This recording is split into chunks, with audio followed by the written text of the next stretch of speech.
Bahas tentang sejarah dan asal-usul nama kota Pontianak, menurut beberapa versi yang ada. Sejarah kota Pontianak adalah ibu kota Provinsi Kalimantan Barat, Indonesia. Kota Pontianak juga dikenal sebagai kota Katulistiwa.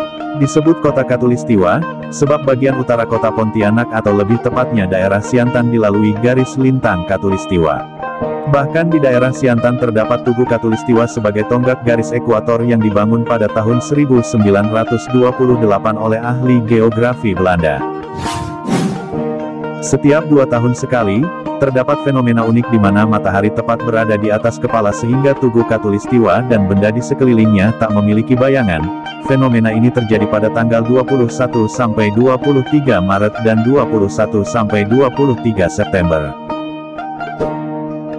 Selain Tugu Katulistiwa, kota Pontianak juga dilalui aliran sungai terpanjang di Indonesia yakni Sungai Kapuas dan Sungai Landak. Lalu, seperti apa sebenarnya sejarah dan asal-usul nama kota Pontianak? Simak ulasan berikut yang berhasil kami kumpulkan dari berbagai sumber. Tapi sebelum kita masuk ke topik pembahasannya, kita ingatkan kembali buat sahabat Layau, yang belum subscribe channel ini, silahkan klik tombol subscribe-nya di bawah video ini, dan nyalakan tombol notifikasinya, sebagai dukungan sahabat atas channel ini agar admin tetap semangat untuk update berita menarik lainnya.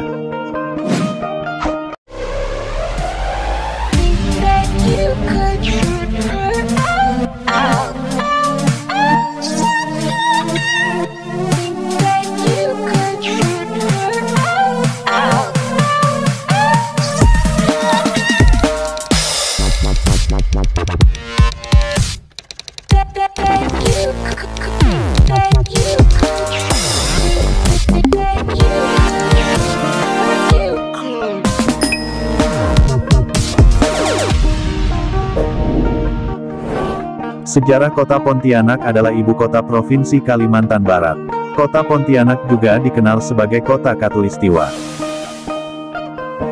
Disebut kota Katulistiwa sebab bagian utara kota Pontianak atau lebih tepatnya daerah Siantan dilalui garis lintang Katulistiwa. Bahkan di daerah Siantan terdapat Tugu Katulistiwa sebagai tonggak garis ekuator yang dibangun pada tahun 1928 oleh ahli geografi Belanda. Setiap 2 tahun sekali, terdapat fenomena unik di mana matahari tepat berada di atas kepala sehingga Tugu Katulistiwa dan benda di sekelilingnya tak memiliki bayangan.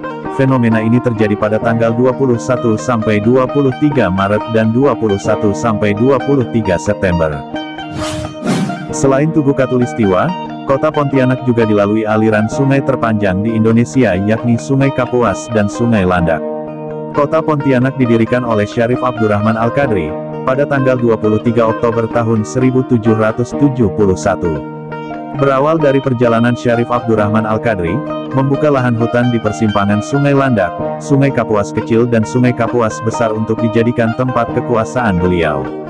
Berdirinya Masjid Jami, kini Masjid Sultan Syarif Abdurrahman, dan Istana Qadariyah yang berada di Kelurahan Dalam Bugis, Kecamatan Pontianak Timur mengukuhkan Syarif Abdurrahman Al-Qadri sebagai Sultan Pontianak pada tahun 1778. Menurut sejarawan Belanda V.J. Verk dalam bukunya Borneos Westerafdeling, yang isinya sedikit berbeda dengan cerita yang beredar di kalangan masyarakat. Ditulis dalam bukunya, Belanda memasuki kota Pontianak tahun 1773 dari Batavia. Disebutkan bahwa Syarif Abdurrahman Al-Qadri merupakan anak dari Al-Habib Husin yang meninggalkan kerajaan Mempawah untuk merantau. Dalam perjalanannya, Syarif Abdurrahman Al-Qadri menetap di Banjarmasin dan menikah dengan adik Sultan Banjar Sunan Nata Alam dan berhasil dilantik menjadi seorang pangeran. Menjalankan tugasnya sebagai pangeran, Syarif Abdurrahman berhasil dalam perniagaan dan mengumpulkan cukup uang untuk modal mempersenjatai kapal miliknya yang digunakan untuk melawan penjajahan Belanda.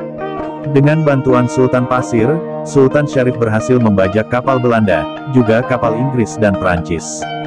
Dari hasil pembajakan kapal para penjajah inilah, Syarif Abdurrahman berhasil mengumpulkan uang dalam jumlah banyak, yang akan digunakan beliau untuk membangun pemukiman baru di percabangan Sungai Kapuas. Yang kini daerah ini dinamakan Kota Pontianak. Pada tahun 1778, Belanda dari Batavia memasuki Pontianak yang dipimpin oleh Willem Ardimpola. Di Pontianak, Belanda disambut baik bahkan bertempat tinggal di seberang Kesultanan. Kemudian pada tanggal 5 Juli tahun 1779, Belanda membuat perjanjian dengan Sultan yang berisi bahwa Belanda menginginkan daerah Tanah Seribu sebagai pusat kegiatan bangsa Belanda. Di mana di daerah ini Belanda membuat sistem pemerintahan, daerah kekuasaan yang dipimpin semacam bupati, yang memiliki badan pemerintahan untuk mengelola kekayaan pemerintah dan mengurus pajak. Pada tahun 1946 Pontianak ditetapkan sebagai Staatsgemeente yang dipimpin oleh R. Supadan dan berakhir di tahun 1948. Pembentukan Staatsgemeente hanya bersifat sementara. Kemudian di tahun 1949, Kerajaan Pontianak membentuk pemerintahan kota dan wali kota pertama, ialah Rohanan Muthalib yang merupakan perempuan pertama yang menjadi wali kota Pontianak. Adapun asal-usul nama kota Pontianak, menurut 6 versi yang berhasil Layau Borneo rangkum yaitu: versi pertama, nama hantu. Banyak cerita menganggap bahwa nama Pontianak berasal dari nama hantu perempuan kuntilanak. Diceritakan bahwa ketika Syarif Abdurrahman bersama rombongan untuk menyisir hutan, agar dapat dijadikan tempat pemukiman para rombongan diganggu makhluk astral dari arah hutan. Berada di delta pertemuan Sungai Kapuas Kecil, Sungai Kapuas Besar dan Sungai Landak, para rombongan diganggu oleh suara jeritan dan tangisan mengerikan, yang datangnya dari arah tengah hutan yang diduga berasal dari makhluk astral, kuntilanak. Banyak anggota rombongan yang merasa ketakutan, dan ingin segera menyelesaikan pekerjaan, kemudian pulang. Karena gangguan yang dialami oleh para rombongan, Syarif Abdurrahman merasa bahwa suara-suara itu sangat mengganggu rombongannya dan menghambat pekerjaannya. Dengan inisiatifnya, Syarif Abdurrahman membawa meriam ke hutan dan menembakkan meriam tersebut ke arah sumber suara. Dan benar saja, suara-suara mengerikan tersebut berangsur-angsur menghilang sehingga pekerjaan dapat dilakukan dan para rombongan merasa tenang. Namun, ada yang mengatakan bahwa suara mengerikan tersebut berasal dari kumpulan perompak yang bersembunyi di dalam hutan agar tidak diketahui oleh siapapun. Sebab daerah tersebut masih tertutup rimbunnya hutan sehingga akan terasa aman bagi mereka. Versi kedua, Ayunan Anak. Kota Pontianak merupakan suku Melayu, yang diceritakan bahwa kota Pontianak berasal dari ayunan anak yang berada di sekitar Masjid Jami, yang biasa digunakan oleh anak-anak yang keluarganya bekerja. Versi ketiga, Pohon Punti. Pohon Punti atau Pohon Ponti berarti pohon-pohon yang tinggi. Pada zaman itu, Pulau Kalimantan dikenal sebagai kepulauan yang memiliki pohon-pohon tinggi yang besar. Penyebutan pohon Ponti ini terbukti dari isi surat antara Hussein bin Abdul Rahman Al-Aidrus kepada Syarif Yusuf Al-Qadri. Versi keempat, Pontian. Berawal dari posisi kota Pontianak yang strategis sebagai Pontian, yaitu pemberhentian atau tempat singgah.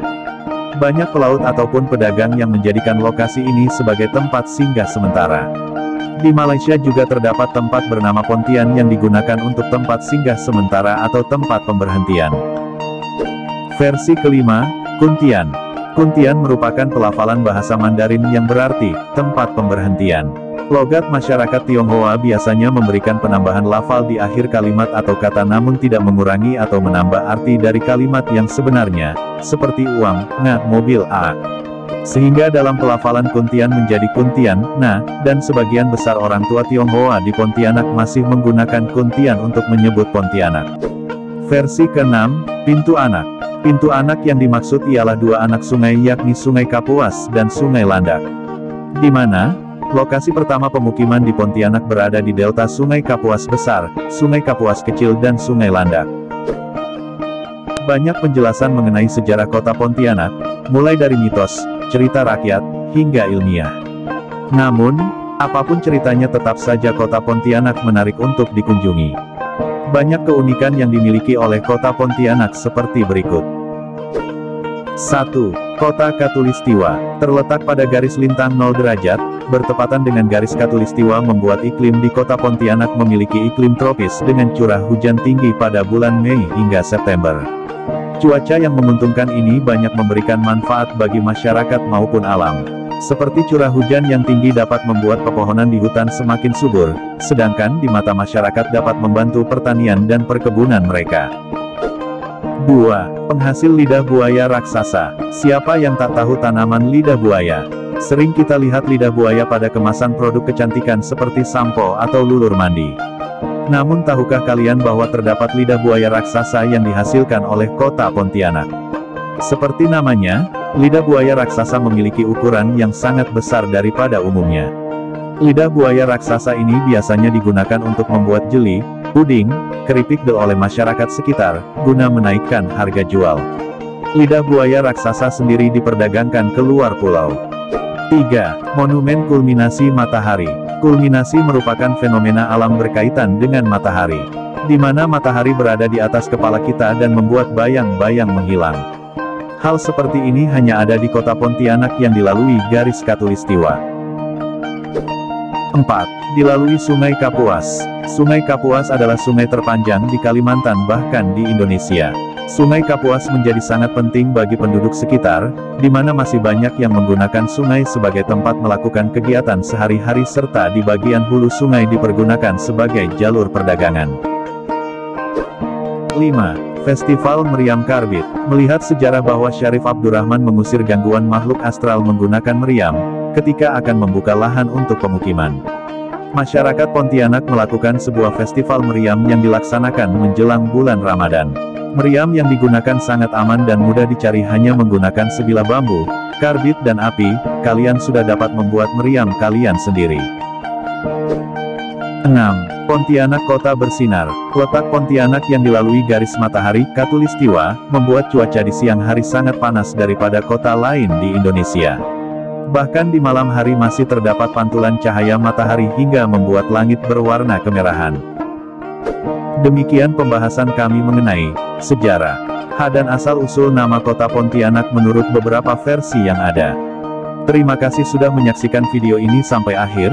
Silahkan tinggalkan like dan komentarmu sebagai bahan diskusi bersama. Semoga ulasan kali ini bermanfaat bagi kita semua. Sampai jumpa, dan salam budaya.